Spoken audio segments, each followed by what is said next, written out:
ಕೀರ್ತನೆ 105 ಧ್ಯಾನಿಸ್ತಿದ್ದೇವೆ. ಮೊದಲನೇ ವಾಕ್ಯ ನೋಡೋಣ. ಯೆಹೋವನಿಗೆ ಕೃತಜ್ಞತಾ ಸ್ತುತಿ ಮಾಡ್ರಿ. ನಾನು ಹೇಳಿದ್ನಲ್ಲ, ಸಂತೋಷವಾಗಿರಬೇಕು ಎಂಬುದೊಂದು ದೇವರ ಹೃದಯ ಎಂಬುದಾಗಿ. ಸಂತೋಷವಾಗಿರಲಿಕ್ಕೆ ಒಂದು ವಿಧವಾದಂಥ ಬೀಗದ ಕೈ ಎಂಬುದಾಗಿ ಹೇಳುವುದಾದರೆ ಅದು ಕೃತಜ್ಞತಾ ಸ್ತುತಿ ಮಾಡುವಂಥದ್ದು.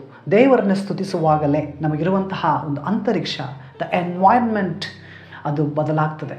ಆತ್ಮಿಕ ಮಂಡಲಕ್ಕೆ ನಾವು ಸ್ವಿಚ್ ಆಗುವಾಗ, ದೇವರ ಕೃಪೆಗಳನ್ನು ಧ್ಯಾನಿಸುವಾಗ, ದೇವರ ಸ್ತುತಿ ಮಾಡುವಾಗ ನಮಗೆ ಸಂತೋಷ ತಾನಾಗಿ ಬರ್ತದೆ.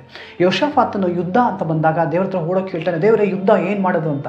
ಖಡ್ಗ ಹಿಡಿದು ಯುದ್ಧ ಮಾಡೋಕ್ಕೆ ಬರುವಂತಹ ಯುದ್ಧ ವೀರರನ್ನೆಲ್ಲ ಬದಲಾಗಿ ಸ್ತುತಿಸಲು ಕಲಿತಂತಹ, ದೇವರ ಕೃಪೆಯನ್ನು ವರ್ಣಿಸಲು ಕಲಿತಂತಹ ಸ್ತೋತ್ರ ವೀರರನ್ನು ಯುದ್ಧಕ್ಕೆ ಮುಂದೆ ನಿಲ್ಲಿಸುವುದಾಗಿ.